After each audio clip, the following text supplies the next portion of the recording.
Charting Toward Intimacy covers mature topics. Listener discretion is advised. Charting Toward Intimacy covers mature topics. Listener discretion is advised. Hey there, welcome to Charting Toward Intimacy, where we're expanding the natural family planning conversation. I'm your host, Ellen Holloway. Before we get started with this week's episode, I do want to mention that this is a part of our larger NFP Through the Different Seasons of Life series. We are towards the end of our series, so definitely check out the episodes prior to this, especially if you are in or soon to be in one of those seasons upcoming. I also want to mention that this episode was recorded a number of months ago. And so if you are a longtime listener and have been listening, especially at least for the last 6 months or so, it might be kind of confusing because I'm talking about being early in the stages of postpartum. And as you might know, I am definitely in the later stages of my most recent postpartum experience. And with that, let's get started with this week's episode. We are welcoming Christy Denoy to the podcast today. We're talking about charting and using NFP in the season of postpartum. So this is part of this large series that we're doing of the different seasons of NFP use. And today we're talking postpartum, which I am going to argue is like probably the most difficult. I don't know. I personally haven't gone through perimenopause. It might be more difficult for perimenopause, but I'm going to say postpartum is the most difficult. I would echo exactly what you said. Similarly, I have not gone through perimenopause, but yeah, postpartum is rough. Yeah. I mean, it's a little rough when you're first starting out too, but postpartum is its own ballgame. It's a totally different ballgame. Exactly. So before we get started, Christy, can you just tell us a little bit about yourself? Yeah, I'd love to. So I am Christy Denoy. I am a wife to my Catholic match, Mike. We met on CatholicMatch.com, and we have awesome. Yes, love it. We have 3 kiddos. One is 12, one is almost 4, and one is almost 1. So we live in Texas. My husband and I are both teachers, and I'm also a functional nutritionist who specializes in postpartum nutrition and mindset. Oh, and I'm fantastic. a huge NFP fangirl. So yes. All right, cool. So let's just define postpartum really fast. And so different methods define the postpartum period differently.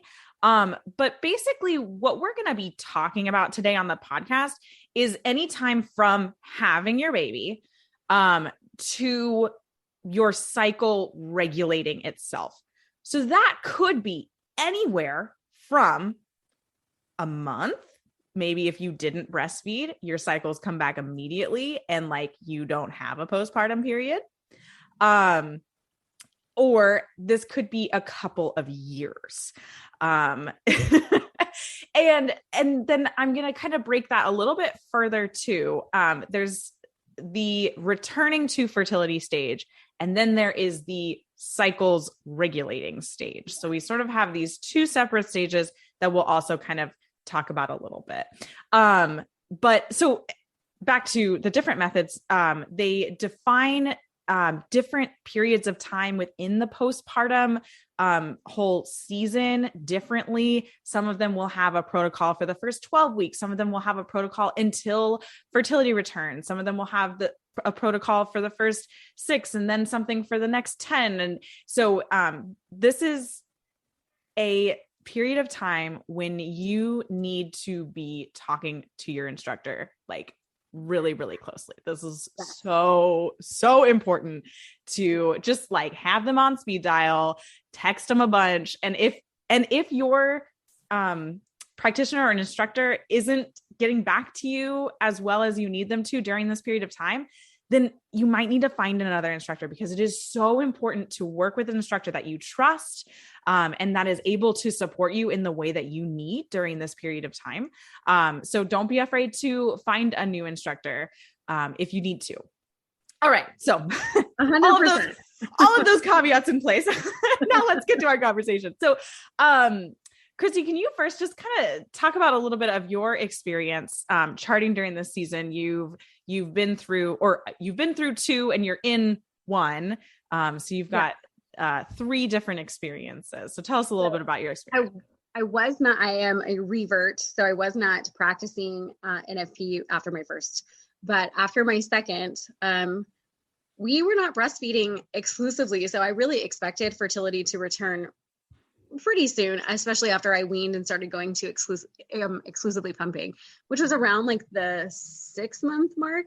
Mm-hmm. And it did not return until 13 months postpartum. Wow. So yeah, I was super shocked. And then it took a few months to regulate. It took about 4 months to regulate. So for me in that time, I definitely was checking in and following my protocol for my method, because they're all different, like you mentioned, checking in with my instructor, checking with my friends who also do the same method, like comparing notes. I'm fortunate to have my 2 closest friends are in very similar stages where we've had babies very closely together. So we are able to compare notes, which has been super helpful. That is so helpful. Yeah. If you're going through this period of time and you know another woman who has also like recently gone through a postpartum time, it is so helpful to have that friendship and just being able to be like, oh my gosh, this is really hard. Or being able to just like kind of ask questions like, is this what you experience? Is this typical? Like, I mean, obviously like detailed questions you want to talk to your instructor about, but it's just really nice to have that friendship and be able to like have that conversation on a more friendly level too. Yeah. I mean, even if it's something like cervical mucus, a lot of methods have you monitor that. So if you're looking at cervical mucus and you're like, hey, it's been looking fertile for like 6 weeks. Did you go through that too? Oh my gosh. You would probably want to talk to your instructor before the 6-week mark of straight fertile looking mucus. Yeah. That's yeah. You might want a new protocol. Right. For sure. That's why I don't use mucus methods postpartum. Because for me, it would drive me. I'm so much of a control freak that would just drive me insane. Yeah. But I know it works really well for other people. Well, and I think it's something that's so dependent on how your body is reacting, and it can be different for each experience that you have. So I have 2 children. With my first, I had just like, I mean, probably 6 weeks of straight fertile looking mucus. And I'm like, what the heck is going on? Right? Whereas with this experience that I'm in right now, I am still using a mucus method. Well, I'm using the symptothermal method, but that is mucus only protocol for postpartum. And it's a totally different ballgame. Like I'm seeing patches and I can actually chart differences. And that might be partially because my brain is like slightly more clear on what I'm supposed to be doing because I'm doing it a second time. It's almost like a foreign language when you're doing it the first time. It is. Well, and I think it's like learning a foreign language when you have 4 hours of sleep. Right, exactly. If you're lucky. And even if it's a language that's similar to one you've learned before. So maybe it's like a Latin-based language, right? And you already are fluent in French, but now you're learning Spanish on sleep deprivation. So even though there are similarities, it's like totally different. Yeah. Or, like a different dialect of the same, like it's just, it, but you don't know it. Well, and it's also, you haven't been charting for 9 months now. Right. Yeah. So like it's getting back into the swing of charting and learning just kind of your body's just going to be different than it was. And so, it's, oh my gosh, learning a new language. Yeah. And biochemically, it literally is different than it was.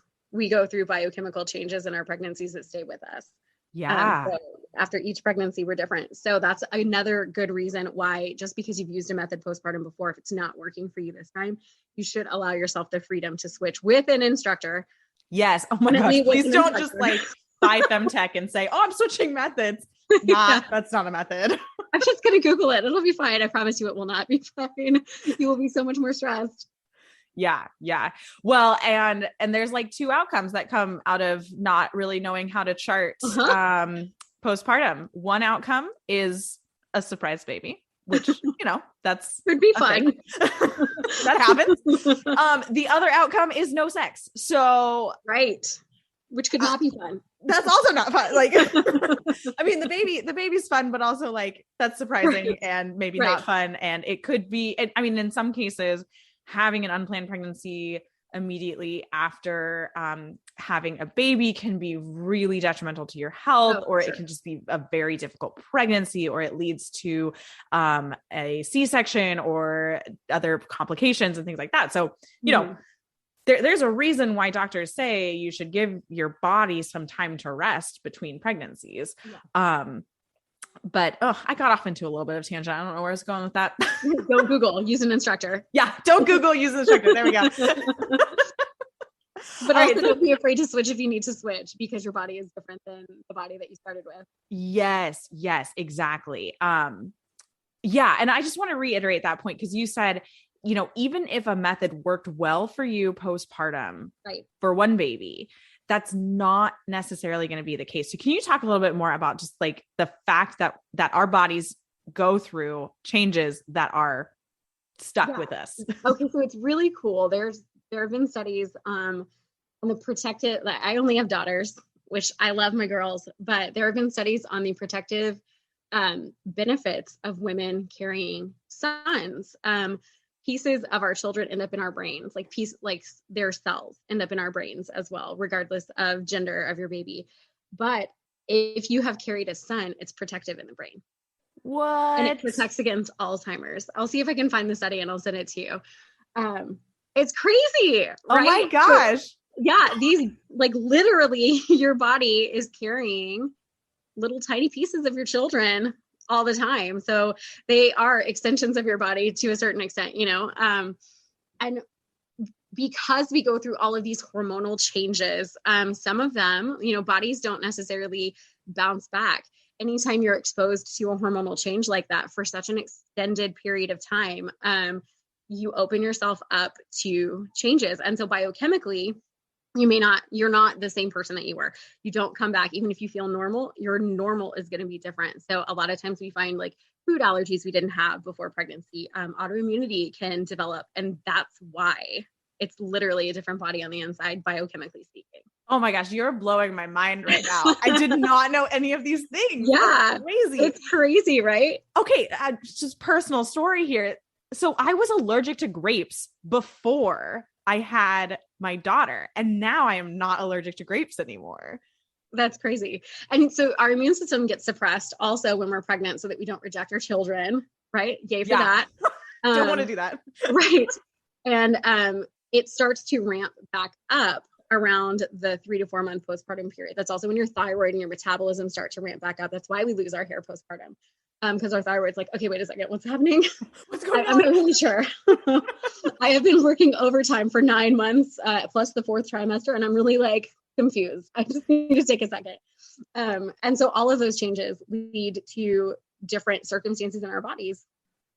Oh my gosh, this is so crazy. I know, it's the craziest. Wow. I used to work with prenatal and postpartum clients, and it's just fascinating. There's just so much to get into with pregnant clients. Yeah. Wow. Crazy. Well, we could talk about these kind of things, yes. but we should probably focus the episode back on NFP. Yes. So we were talking about my return, like my experiences. Yes. So talk a little bit more about your experience. So once I had my return to fertility, my husband and I were like, do we want a third? Maybe we want a third. Do we want a third right now? Let's see. And then the pandemic happened. And because of the stress that the collective world went through, and because I was charting, I was able to see I was supposed to ovulate and I didn't. And I was like, wait a second, my body was gearing up. It didn't do it. So I was able to see when I did ovulate after it attempted and failed and then actually ovulated. And he was like, so that third child. And I was like, I'm just going to tell you, if we have this conversation and we go forward, there will be a third child. So, and he was like, well, it wouldn't be the worst thing. And I was like, you know what? You're right. And you know what? She is almost 1. Guess what? She's with us. She's so adorable. Totally worth it. I love when the conversation happens like that. It's like, well, should we? Well, I mean, if we do right now, we might. And then it's like, oh, there we are. He was still surprised to see the positive test. I was like, babe, I'm pretty much guaranteed. Like, I mean, it's not guaranteed, but I was like, I told you. Yeah. That's kind of one of those beauties of NFP is that when you're charting, you really just can know like, yeah, this is going to be a pretty, a pretty good time to try. Like I know that I have, I'm seeing fertile mucus, or the monitor is saying that I'm, highly fertile right now. Like this is the time, which is a beauty. So this time, I have had one cycle this postpartum period. So it did come back a little bit earlier this time. But between my first return cycle and the second one, I'm still waiting. I'm like cycle day 41, still waiting. So we'll see. It happens someday. Right. Yeah. With my first, I think my first cycle was like 70 days or something. And I was like, all right, I'm just hanging out here. Like, yep. Well, if we were not charting, I would be like, am I pregnant? Like, I know, right? I knew nothing about NFP because I was completely confused on my body. I was definitely not body literacy or body literate when I first came to NFP. Because they tell you can get pregnant all the time, and we know that that's not the case. Oh my gosh, yeah. But I would have definitely been freaking out pre-NFP. Like, oh my gosh, why? But I am not freaking out. I'm just patiently waiting. Yes, just waiting. Well, and I guess we should probably kind of go through like what postpartum is typically going to look like. You're going to have a typical period of time that is that you're not going to cycle for, and that could be short or it could be really long. A lot of times it depends on how you are breastfeeding. Right. Sometimes it doesn't depend on how you're breastfeeding. Sometimes that's just how your body works. It's totally different for every woman. And it can be totally different for every pregnancy. So let's say that you were exclusively breastfeeding, and your cycle returned at 9 months. You can't bank on that happening for your next kid. Right. You can't just be like, oh, well, it returned 9 months. So like, I'm good for the first 9 months. I don't need to chart. No, you still need to work with the instructor. You still need to chart. Yeah, for sure. Yeah. And so that's really important. And I mentioned this before, but fertility will return anywhere from just a couple of weeks after, you have your baby. Like if you're not breastfeeding, it's going to return pretty quickly. If it could return sometime during the period of time that you're breastfeeding, it could not return until after you've weaned. And all of those cases are normal. And again, if you're feeling like it's not normal, if you're feeling like something is off, or your fertility should have returned, then talk to your instructor, because they are trained in working through that postpartum time and understanding the different cases that come up during that time. So, what are some of the most difficult aspects of charting during this season? If you are using a symptom-based method, it's not necessarily predictable. If you're exclusively using body temperature and whether you're breastfeeding or not, if you are postpartum, you've got a baby who's waking up, which means you're also waking up. And so the lack of sleep can be problematic there and an obstacle there. Sometimes, I know a lot of people who like to use monitor-based methods. I use a monitor-based method because, again, I like to be in control, and I feel like it's the most scientific, so to speak. It's the one that allowed me to give up my control freak nature a little bit to get into NFP. But even then, postpartum, you've got hospital bills, and buying the supplies to chart using monitor methods is not necessarily the most cost effective. Right. You've got diapers to pay for. Right. And if you're formula feeding, daycare is not cheap if you have that going on, if you're a working parent. So there are a lot of considerations depending on your method that you have to take into consideration. I don't know how to say that better without repeating consideration. No, that makes a lot of factors to consider. So there is abstinence. Right. Until you kind of figure out what's going on. And initially that's probably okay. And you're warranted. You're like, yep, that's fine. I don't want you to touch me for a little bit. I'm touched out because I'm healing, But at some point, as you start to return to feeling more like yourself, as you start to get more sleep. Abstinence can become extremely frustrating. And depending on the method that you're using, there can be longer periods of abstinence as well.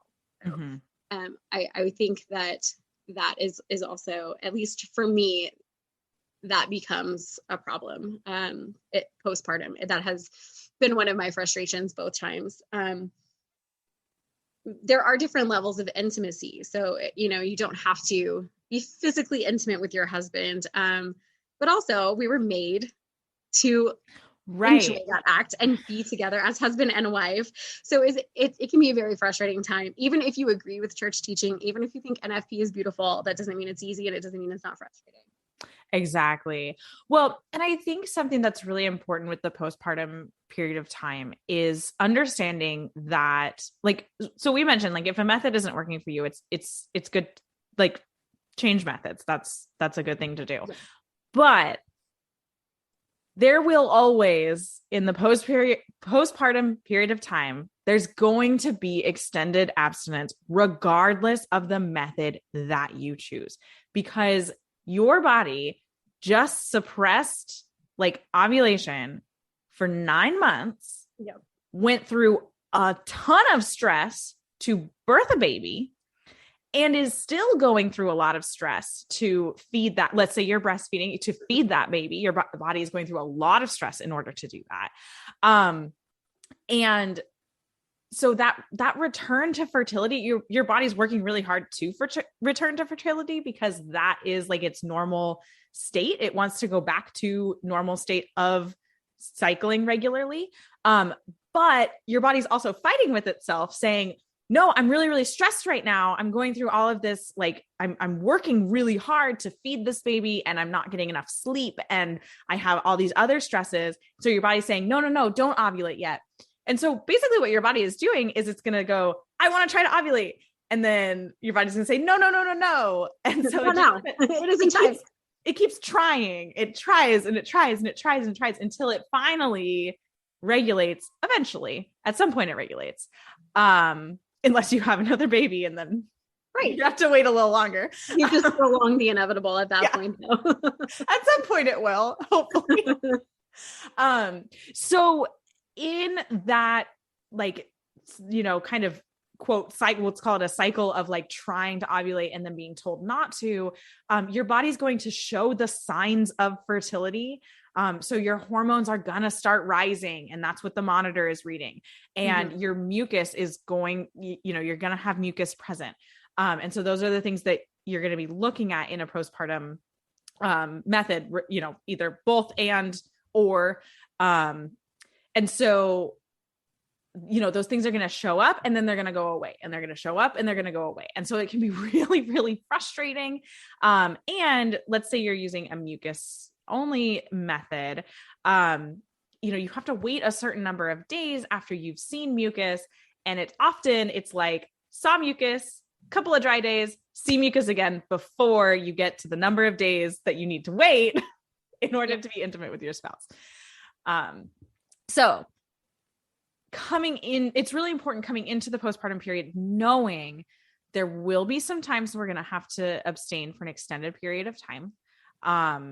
And being really honest with each other, you and your spouse, of saying, look, this is really hard for me. This is really hard for you. It's okay that it's hard. We're going to work through the fact that it's hard, and communicate to each other. What are the things that you need? And making sure that, like, that communication is happening on both sides. I think it's really easy for us, as the mom, to be like, look, this is what I need right now, because I have a lot of stuff coming at me. And so it's like, at least for me, it's really easy for me to say, look, not going to happen right now, because I am totally touched out. I am exhausted today. Like, there's just no way it's going to happen. But make sure that communication is happening on the other side too. Yes, for sure. I wanted to point out one more thing that sometimes is problematic is these hormone swings that we're going through postpartum can change our moods as well. So if we're talking about postpartum mood disorders, that's a whole different hallway of thought that affects what's going on postpartum and how you want to react in your relationships and things like that. So I always, always, always want to emphasize communication. And honestly, I would start this communication about mental health while you're still pregnant, so that your husband knows what to look for, knows the warning signs. You guys have a plan for if something happens, who are you going to go to for support? Because if you feel completely unsupported, you feel ragey, you feel you've got these intrusive thoughts coming at you, you're not connecting with your baby. If you go all the way into postpartum psychosis and you've got these harmful thoughts about your baby, about yourself, then sex is not on your radar at all. Yeah. At all. And you also may not mentally have the capacity to chart. So you really, I think it's extremely important that we mention that and that we include that in this conversation as well.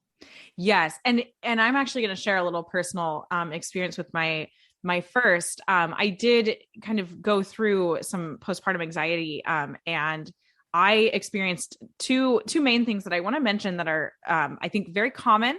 And, if you're listening to this right now and you are in the postpartum period of time and you're experiencing some of these things, I want you to talk to your spouse about them.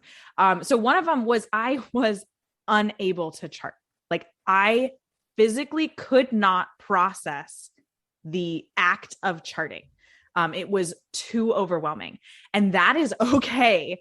And that's something that you need to talk to your spouse about. And I had to talk to her. I was like, I just can't do it right now. I need to just not have to chart for a couple of weeks. And that was okay. And we had to abstain for that amount of time because I wasn't charting. But I needed to be able to just rest and not have that be something that was on my mind at that time, because there was just too many other things going on. The other thing that I want to mention is that when I was going through this postpartum anxiety and feeling lots and lots of emotions that were pretty negative, I felt like I was going to get in trouble for telling someone about it. I felt like I was going to get looked down on if I talked to my doctor about it, or if I talked to my pediatrician about it, or even if I mentioned it to my spouse. And I just want all of you listening to know that no one is going to look down on you for feeling those things that you're feeling. It is very normal to go through a period of baby blues or postpartum anxiety, or it to even escalate farther. And it's really important for you to have support and reach out to the people around you to get that support, because you need it as a woman and a mother and someone who has great dignity in this world. 1,000%. Yeah. Just wanted to standing ovation. Just gonna throw that out there because it's really, really important. Yeah. So what kind of tips or suggestions, Christy, do you have for someone who is charting or navigating this season of NFP? Okay. Several. Definitely. Number one would be know your method. Yes. Know your postpartum protocol for your method. Work with your instructor, even if you're switching methods. Definitely make sure you're working with an instructor. It's basically a summation of what we've said. Make sure communication is open. I love that you had that communication with your husband about not being able to chart. I know for some methods, or in some, not some methods, in some marriages, since a lot of people feel like the burden of charting falls on the woman because it's her body that she's charting. I know some people, the husbands, like take down the information and they're the ones filling out the chart. If that helps take something off your plate so that you're still feeling this intimate bond together, do it. Go for it. Yeah. Find what works for you and do it. But also be honest with yourself. If you're not ready to chart yet, don't. But be honest with your husband too, because like you said, you do have to abstain. And if don't just not chart and right? Not tell your spouse about it.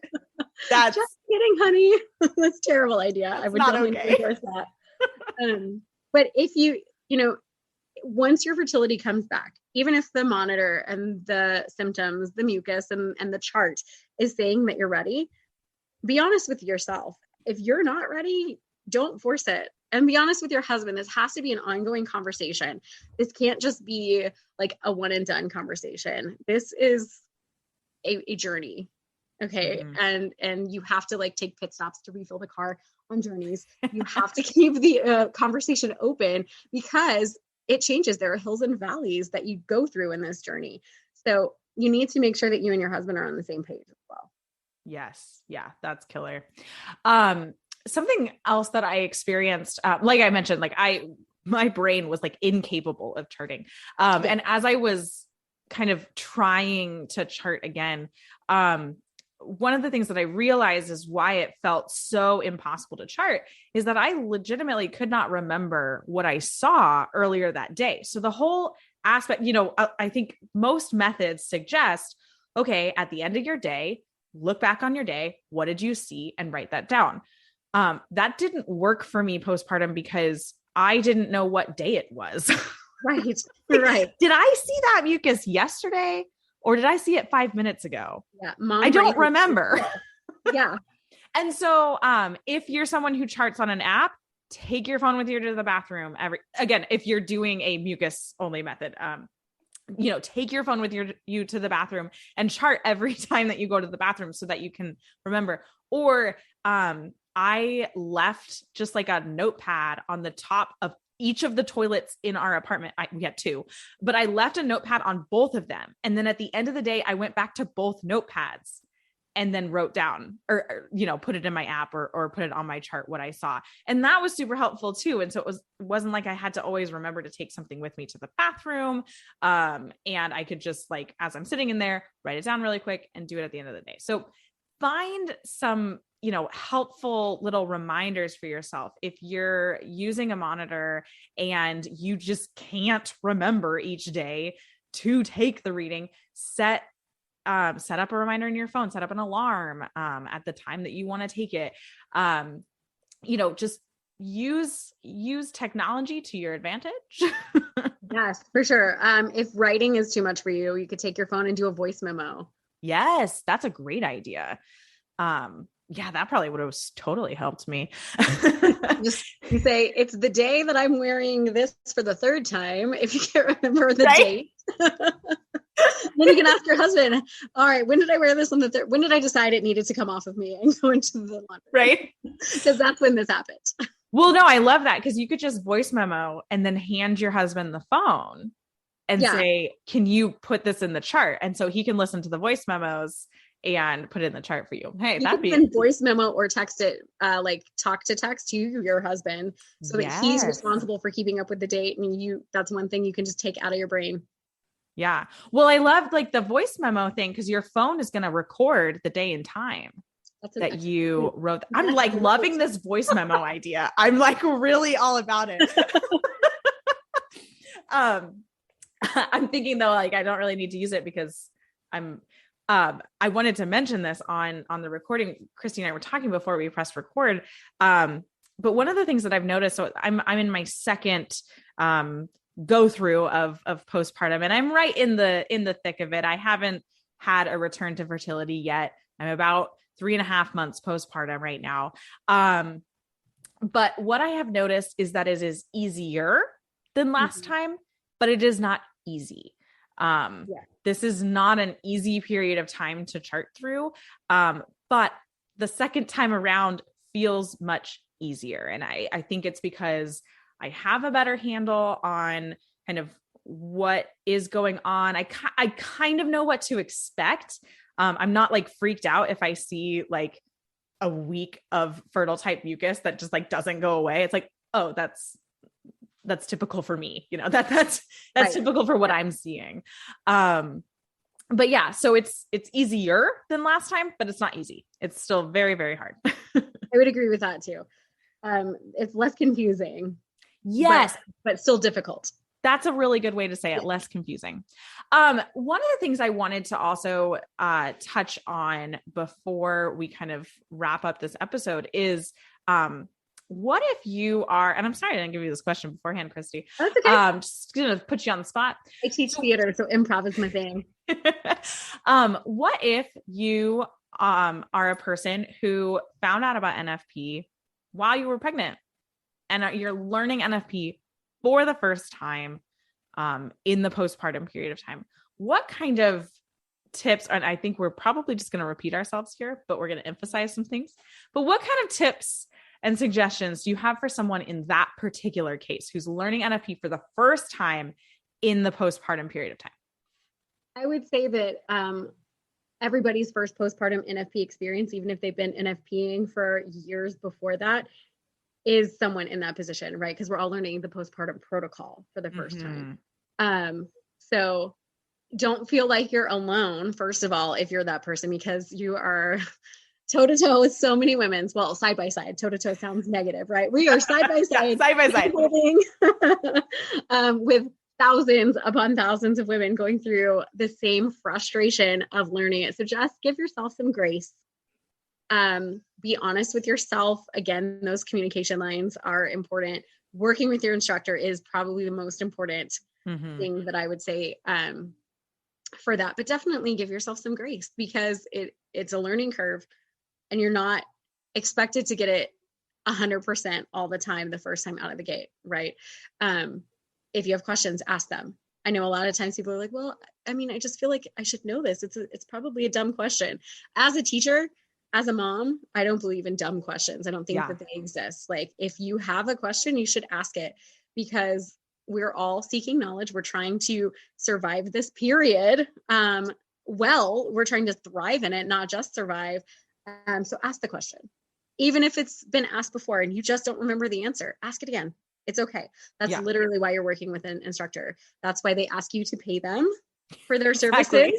So use their services that they are asking you to pay them for. You know, they're there to support you. Yeah. And they want to answer those questions. They want you, you know, as an instructor myself, I want my clients to feel as confident as possible. And so don't feel bad if you are asking the same question, like for the fourth time, because you just can't remember because you have a newborn. That's totally fine.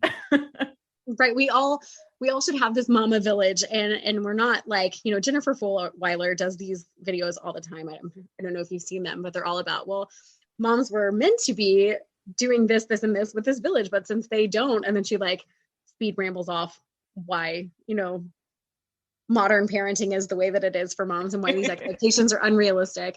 But it's true. We were meant to do this together in community. Sometimes our community is long distance. Sometimes it's a phone call. Sometimes it's a DM. Sometimes it's an email. Sometimes it's a Zoom call. But find whoever your village is. Your instructor is part of your village. Other moms are part of your village. Your doctor or midwife, they're part of your village too. I want to also point out that it's okay to contact your midwife or your doctor after you've had the baby. It's not like they're just like, okay, peace out. See you when you have another baby. Right? They're still invested in your health. So especially if you are experiencing, I know you mentioned that you were afraid to talk to somebody about your postpartum anxiety, but reaching out, starting with your OB or your midwife first is where you should go. So similarly, reaching out to your instructor who is a part of your village also, like that should be your first line of defense. Yes, absolutely. Well, so one more thing that I wanted to mention is if you are, you're looking at, you know, you're heading into the postpartum period of time, maybe you're pregnant now. This is the time that you should reach out to your instructor to learn the postpartum protocol. Don't wait until you have the baby. If you can't, I mean, if you can't, like, if that's when you find out about NFP, or like, that's when you realize, you know, you're listening to this episode, like, and you just had the baby 2 days ago, like, well, reach out now. But if you can, reach out while you're pregnant and learn the protocol, and start doing a little bit of practice charting, get back into that rhythm of charting before you have the baby and everything gets thrown out the window. So just so that you are like more comfortable when it comes time when you actually do need to rely on that charting. And kind of on that same thing, quite a few of the methods will have kind of a different protocol for like the first couple of weeks, or maybe the first 12 weeks, maybe the first 4 or 5 months, if you are intensively breastfeeding or exclusively breastfeeding, and they'll have very specific requirements for that. And so you don't have to rely on charting as much during that period of time. Again, this is all dependent on the method. Please talk to your instructor. Don't just like take that and be like, oh, I don't have to chart for the first 3 months. No. But start charting at that point before you need to rely on the charting, so that you can get used to it, so that you can be back in that rhythm, you can be prepared. And you can kind of, before you have to really rely on that charting, you can know what it is that you are looking for. You can figure out, a lot of times women will have, in the method that I teach, it's called a basic infertile pattern other than dry. And so that means that maybe you're always seeing mucus, but when it's fertile mucus, it changes.